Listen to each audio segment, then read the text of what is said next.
नमस्कार साथियों, मैंने अपने मोबाइल पर गूगल प्ले स्टोर पर जाकर जन मनरेगा ऐप को इंस्टॉल करने की प्रोसेस कर रहा हूं।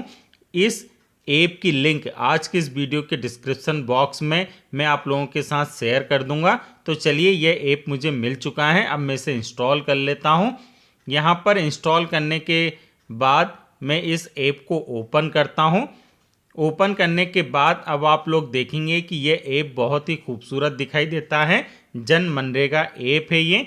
अब इस ऐप के लिए कुछ परमिशन मांगी जाती है, वह परमिशन हमें देनी है।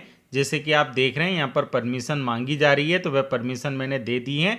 अब आप लोग देख रहे हैं कि यहाँ पर होम पेज ऐप का खुल चुका है। अब इसमें से जो हमारी काम की चीज़ है वह पहला पॉइंट है, तो चलिए उसी पहले पॉइंट पर जाकर मैं क्लिक करता हूं। इस पर क्लिक करने के बाद अब हमें state, district, block, panchayat, village यहाँ पर सेलेक्ट करना है। उसके बाद फैमिली आईडी से भी होता है, लेकिन कभी कभी वह गलत जॉब कार्ड दिखाते हैं, इसलिए हम search wise job card number से ही चलेंगे। तो चलिए मैं यहाँ से सेलेक्ट करता हूँ। सबसे पहले मैं स्टेट सेलेक्ट कर लेता हूँ। तो यहाँ स्टेट की सूची निकल कर आ जाती है, उसमें से मैंने अपना स्टेट सेलेक्ट कर लिया है। अब उसके बाद हमें डिस्ट्रिक्ट सेलेक्ट करना है, तो चलिए डिस्ट्रिक्ट वाले ऑप्शन पर मैं जाकर क्लिक कर देता हूँ। यहाँ से डिस्ट्रिक्ट की लिस्ट निकलती है, उसमें से मैं डिस्ट्रिक्ट भी सेलेक्ट कर लेता हूँ। उसके बाद अब हमें ब्लॉक सेलेक्ट करना है, तो यहाँ पर ब्लॉक की सूची भी निकल कर आती है, तो वह ब्लॉक भी मैं सेलेक्ट कर लेता हूँ।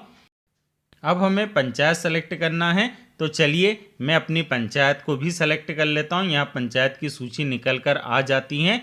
यहाँ से पंचायत सेलेक्ट करने के बाद अब हमें विलेज सेलेक्ट करना है, तो चलिए मैं विलेज भी सेलेक्ट कर लेता हूँ।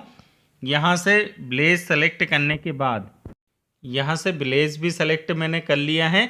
अब उसके बाद आप नीचे की ओर देख रहे हैं search by job card number. जी हाँ, जॉब कार्ड नंबर से ही हम सर्च करेंगे। तो चलिए, एक हितग्राही का जॉब कार्ड नंबर मेरे पास है, तो वह मैं यहाँ पर दर्ज कर देता हूँ और फिर सर्च वाले ऑप्शन पर जाकर क्लिक कर देता हूँ। जॉब कार्ड नंबर दर्ज करने के बाद जैसे ही सर्च पर क्लिक किया तो यहाँ सर्चिंग हो रहा है। तो यहाँ पर हमें इस प्रकार से जानकारी दिखाई देती है।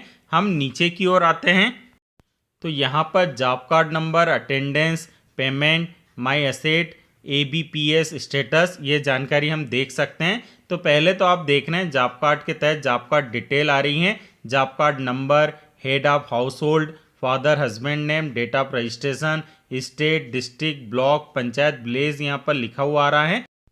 हम नीचे की ओर आते हैं तो details of applicant of the house hold के तहत हमें जानकारी दिखाई देगी, जिसमें serial number, name of applicant, gender और एज दिखाई देती हैं। इसका सीधा सा तात्पर्य है कि इस जॉब कार्ड पर सिर्फ 2 सदस्य कार्य कर रहे हैं। आपके जॉब कार्ड पर कितने सदस्य काम कर रहे हैं वह यहाँ पर दिखाई देने लगते हैं। अब हम नेक्स्ट ऑप्शन पर चलते हैं और उस ऑप्शन के माध्यम से हम देख सकते हैं कि कितनी अटेंडेंस अभी तक हमें इस करेंट फाइनेंशियल ईयर में मिल चुकी हैं, तो वह यहाँ पर दिखाई देती हैं।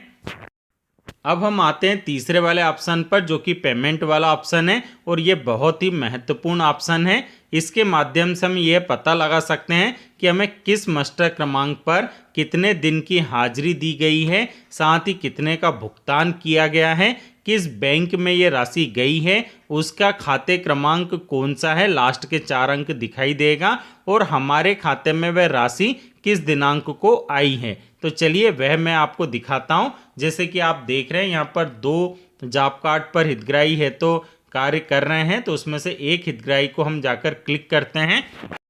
क्लिक करने पर अब आप लोग देख सकते हैं कि संबंधित हितग्राही द्वारा पंचायत में किन किन कार्यों पर कार्य किया गया है। अब उसका भुगतान किस दिनांक को हुआ था वह सारी जानकारी हम देखते हैं। तो इसमें से पहला वाला जो ऑप्शन है, या कोई भी कार्य पर जाकर हम क्लिक कर कर देख सकते हैं। तो चलिए कोई से एक कार्य पर जाकर मैं क्लिक कर देता हूँ। तो अब आप देख सकते हैं यहाँ पर muster number, number of days worked, total wages, bank, post office और क्रेडिटेड डेट लिखी हुई आ रही है। इसके माध्यम से हम देख सकते हैं कि हमें किस मस्टर पर कितने दिन की हाजिरी मिली है, कितनी राशि प्राप्त हुई है, किस बैंक खाते में गई है, और साथ ही कौन से बैंक में गई है और साथ ही किस दिनांक को ये हमारे बैंक खाते में जमा हो चुकी हैं, वह सारी जानकारी हमें यहाँ पर दिखाई दे जाती है। नेक्स्ट ऑप्शन माई असेट्स का है कि आप किस वर्क पर कार्य कर रहे हैं, वह जानकारी यहाँ पर दिखाई देती है। नेक्स्ट पॉइंट के तहत ABPS स्टेटस यहाँ पर दिखाई दे रहा है, जिसमें एप्लीकेंट नेम है, फिर आधार सीडेड है या नहीं वह दिखाई देता है, और आधार अथेंटिकेट है या नहीं वह भी दिखाई देता है, और ABPS इनेबल्ड इन नरेगा सॉफ्ट है या नहीं, यह जानकारी भी हमें दिखाई दे जाती है। इसी प्रकार के और वीडियो देखने के लिए आप चैनल पर बने रहिएगा, चैनल को सब्सक्राइब जरूर कीजिएगा। आप सभी का बहुत बहुत धन्यवाद।